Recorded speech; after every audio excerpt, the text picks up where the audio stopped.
These both were fun to watch. I was looking forward to Orphan First Kill coming out again because Orphan, as we know, has one of the greatest twists in movie history. The original Orphan movie is about a loving couple played by verafarmiga and Peter Sarsgaard that adopt a girl named Esther, and they take her into their home, and she turns out to be crazy, tries to seduce the father and kill the mother and go crazy on the rest of the family. Orphan First Kill takes place 2 years before the events of Orphan, and it shows how Lena, a 31-year-old patient at the Sarney Institute, stole the identity of a missing Connecticut girl named Esther to become a murderous con artist who lusts after her adopted fathers. Surprisingly enough, the whole Orphan story was based off of a true story. I found this article. This is from Unilad. The title of this article is "The Chilling Story of the Real Life Woman Behind the Orphan," written by Aisha Nozari. Okay, here goes. This is crazy, man. The Orphan was undoubtedly one of the naughtiest, most bone-chilling releases, and this week a prequel film called Orphan First Kill hit cinemas more than a decade later. Released in 2009, The Orphan followed Esther, Isabelle-Fuhrman, a 9-year-old orphan adopted by a loving couple played by verafarmiga and Peter Sarsgaard. Long story short, and spoiler warning for those who may not have seen it, Esther actually turns out to be a 33-year-old murderer with a rare hormonal disorder that stunted her physical growth and ends up trying to kill her new parents. Most haunting of all, though, is the fact that Esther's character is actually based on the real-life story of Barbara, I'm going to mess this up, Skrolova, also 33, who posed as a 13-year-old boy in Norway in an attempt to evade child abuse charges. Skrolova's story starts in 2007 when a man moved into a new home in the Czech Republic and set up a baby monitor so he could keep an eye on his son while he slept. One day, the man's baby monitor malfunctioned and the device picked up images from a camera in a different room, and he was disturbed to see 3 women torturing 2 young boys. The man phoned the police, who eventually knocked on the door of sisters Clara and Katerina Murova. Despite allowing police into their home, they became uncomfortable when officers attempted to enter the attic. Eventually, police got access to the room and inside discovered 2 young boys inside an iron cage with horrific wounds. One was unconscious, the other in shock, and the attic reeked of blood and urine. Inside the attic, officers also found a 12-year-old girl named Anika, who said she was Clara's adopted daughter. However, after letting Anika out of the house, police soon noticed she'd disappeared entirely. As it turned out, Anika was actually 33-year-old Barbara Skrolova, who had met Clara and Katerina at a university and convinced the sisters to let her move into their house. It's worth noting that both Clara and Katerina suffered with mental health problems and had strong religious ties, something Barbara is said to have taken advantage of. Barbara managed to convince Clara and Katerina to join a cult called the Grail Movement, which was founded by self-proclaimed Messiah Oscar Ernst Bonnart and had violent tendencies. Shockingly, under the influence of Barbara and the Grail Movement, Clara and Katerina ended up torturing Clara's young sons, 8-year-old Andre and 10-year-old Jacob, subjecting them to whippings, attempted drownings, and sexual abuse. At Clara and Katerina's trial in 2008, the court also heard that the women had partially skinned Andre and eaten his flesh. Oh my god, man. Posing as Anita to fool police into letting her out of the house, Barbara fled to Norway in an attempt to evade child abuse charges, and once there she posed as a 13-year-old boy named Adam. A Norwegian couple ended up adopting Barbara, believing she was a homeless child. For almost a year she fooled police, child care workers, and teachers in Norway, even attending an Oslo school. School authorities soon started to notice Adam's strange behavior, however, and tips eventually led police to the Arctic city of Tromsø, where Barbara was apprehended. She was sentenced to 5 years behind bars, while Clara was handled a 10-year sentence. Wow, that's crazy. Yeah, see, as crazy as the movie Orphan is, the real story is even more bizarre, and it has a cult angle and stuff too. It's wow, that was creepy. Yeah, so anyways, that's where the real life is crazier than fiction, and that's where the whole genesis of Orphan is from. That was psychotic. Okay, so let's do some comparisons between Orphan First Kill and Orphan. So in case you're wondering what the big difference is between Orphan and Orphan First Kill, to me, like, the real elephant in the room for this one is the time difference in between when these movies were made and the believability, basically the suspension of disbelief for both these two. Because Orphan came out in 2009, but Orphan First Kill, the prequel, just came out, so 2022, so 13 years later. Isabelle-Fuhrman is playing a dwarf pretending to be a little girl. Now, in the original movie, she was 11 when she played a 9-year-old girl. Now, in Orphan First Kill, she was 23 or 24 at the time, and they used, according to Wikipedia, the production crew used a combination of makeup and forced perspective shots to allow Furman to again portray Esther without use of CGI special effects. 2 female child actors also served as body doubles for Furman. Furman additionally provided uncredited contributions to the script. So this is the bizarre thing, because I think the de-aging thing may have looked a little weird, but it may have been necessary for this, because you can definitely tell that she's a grown woman, which is just bizarre that they used that for a prequel. Whatever happened to the further adventures? You know, they do it all the time. Further adventures of Freddy and Jason and Michael Myers. But it's like Freddy's face is all scarred up, so doing a prequel there, you know, you're not going to notice the aging as much. Jason's got a hockey mask on. His face is all scarred up. And Michael Myers, you barely even see his face. You just only see those creepy eyes. Well, you do see it sometimes at a glimpse, but he's hideous. But there's heavily makeup on there. They did a great job with the makeup, probably as good as they could do, and the forced perspective shots and everything, and the body doubles. But it's very inconsistent, because there are shots where you watch it and you're like, oh, wow, that looks pretty good. That looks like a little girl. And then there are other shots where like, no, that's clearly a grown woman, and there's no, and how is she tricking these people? So to me, it was like a suspension of disbelief thing. That was the main difference between the two. But although, you know what? I say that, but then this happened in real life because the story that this is based off, she tricked families. She tricked a family that she lived with. She tricked the cops, you know. The second thing is like basically the tone of both these movies. So basically, the first Orphan has a 70s kind of classic horror movie feel. It's very meditative. Pacing is slower in spots. Orphan First Kill has a more pulpy feel to it. It flies by faster. It doesn't feel like they're stretching anything out. It feels like they're moving from point to point and they rush to the finale. Also, another big difference on this one, too, is that the twists happen in different spots. In Orphan, one of the greatest twists in movie history happens toward the end. In Orphan First Kill, the major twist in the movie happens smack dab like right in the middle of the movie, and then it goes off the wheels and becomes a completely different movie.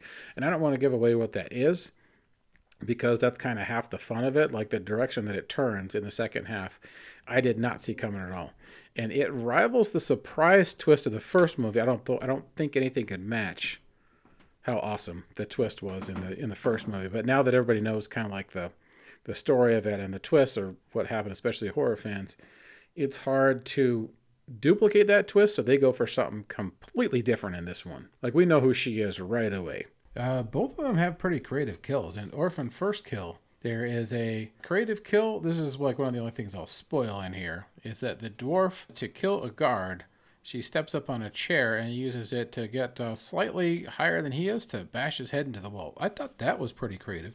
You know, Orphan, the original Orphan movie, it shows kind of like origins of a serial killer kind of shit, even though it's like been embedded into her for a while, but it feels like it's sort of like an origin serial killer story because it is a child playing that part. So there's like cruelty to animals, things like that they don't show in Orphan First Kill.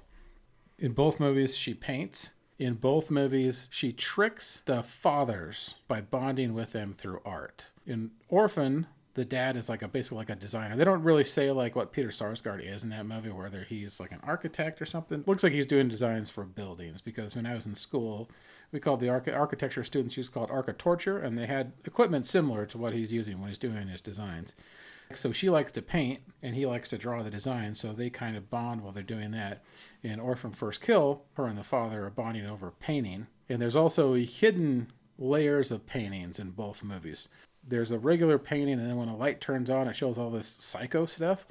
So they cross that over into both movies. They actually do a pretty good job at taking things that they set up in the first movie or carrying them over into Orphan First Kill. So in Orphan First Kill, the father has these, you know, he's like this famous painting. Why is it that, by the way, in movies, that the parents in movies or the main characters in movies always have some kind of like an upscale hipster job, like they're a painter, yet they're still kind of like sad or depressed all the time and they can't do anything. Like, I'm this painter that makes millions of dollars and I just sit around in a room all day, but I have to find the inspiration for it. But they don't work like 90% of the time. And after 5 months, I'll be like, I guess I got to do something now so I can sell something. I always wondered that. At least Petersarsgaard has like a somewhat more realistic job for people to relate to as an architecture designer. So in both movies, she tricks the psychiatrists that are there to analyze her. Like when serial killers are so cold-blooded that they don't have remorse or anything. They're just complete psychopaths. So their blood pressure doesn't raise, or they're able to lie so well that the psychiatrists or lie detectors can't even figure it out. In Orphan, she manipulates the adults into harming her so that she can make herself look like the victim and so that she can get her way.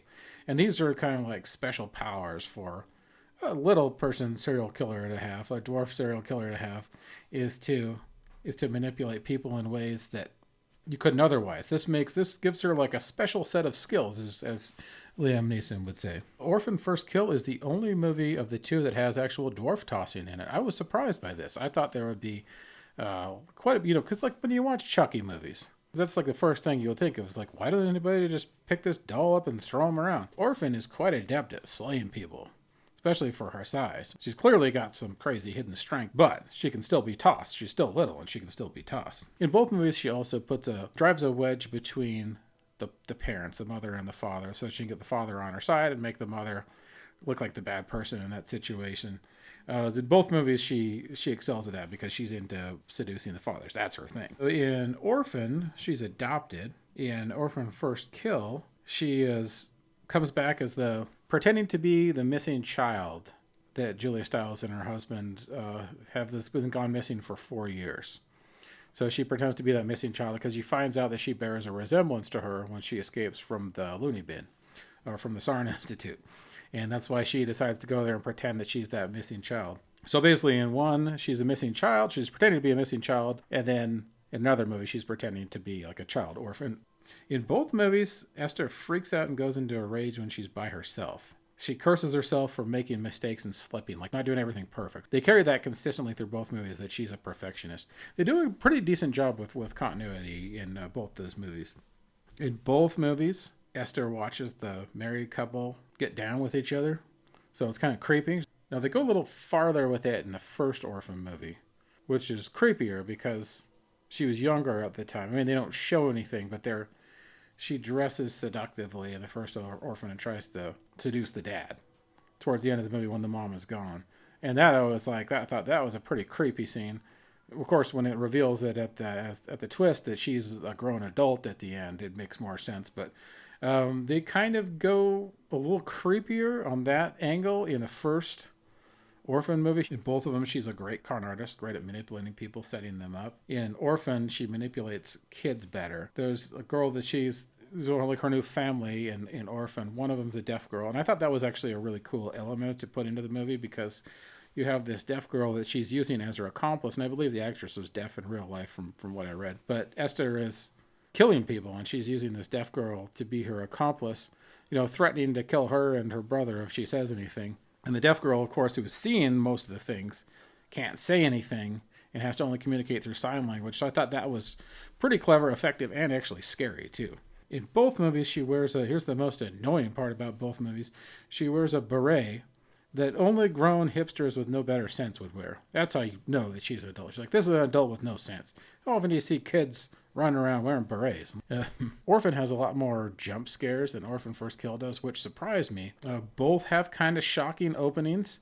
In Orphan First Kill, she slays a bunch of people at the loony bin that she escapes from. And in Orphan, Verafarmiga has a nightmare pregnancy scene that's sort of reminiscent of Rosemary's Baby. But both are gory openings. Now, of course, like both of them kind of have a lot of similar story points or themes or plot points. Oh, in both movies, she steals a car as well, too. But in Orphan, when she steals a car, that scene is much more intense. In Orphan First Kill, she's acting like an adult, so it's kind of more comical because she puts on sunglasses and lipstick and it's kind of smoking. In Orphan, she steals a car, drives it in. Oh, no, she doesn't steal a car. She removes the brake from the car, and her sister's in it, going towards a snowbank, so you think it's going to be a big crash, so she caused that. In both movies, she's pretty adept at slaying. Yeah, both movies have like pretty crazy twists. So there's a lot of similarities between the two. But okay, here's bottom line. Here's my conclusion for it. Orphan is like a classic 70s horror movie that doesn't shy away from the gore and has an insane twist. Orphan First Kill is more trashy and soap opera-ish. It has a more pulpy feel, especially with a 90-minute runtime compared to an over 2-hour runtime in Orphan. So out of the two, Orphan to me is the better movie because it's very methodical. Like the script is really good, the way that it sets things up and builds to this twist that you just do not see coming at all. And it's a very effective kind of 70s style horror movie. I think it's a fantastic movie. And very different for its time when it came out as well too. Of course it was going on the backs of like The Bad Seed, Village of the Damned, all those movies like that. But doing something, putting its own spin on it and doing something completely different, yet as chilling, if not more, than any of those other movies. However, Orphan First Kill is more fun to watch. I mean, there's not really any wasted scenes. There's just scenes that breathe in Orphan. Whereas in Orphan First Kill, it doesn't take itself as seriously. Like it almost feels kind of like a midnight movie almost. Orphan First Kill does. Movie you'd go see at the theater late at night, where a bunch of people are drunk watching it, and like a lot of audience interaction. Like if I were to like rewatch him again, like when I would go to rewatch him again, I would go to watch probably Orphan First Kill first, just because it's shorter. But if I were showing somebody, if like someone I knew had not seen either of these movies, I would show them Orphan first because the twist, especially if they don't know what it is just awesome. But I do believe that Orphan First Kill is a worthy successor in a completely different way than the first Orphan was. It feels like the first one, like a more pulpy version of the first one for the first half, and then it just throws a complete curveball and just goes completely off the rails after that.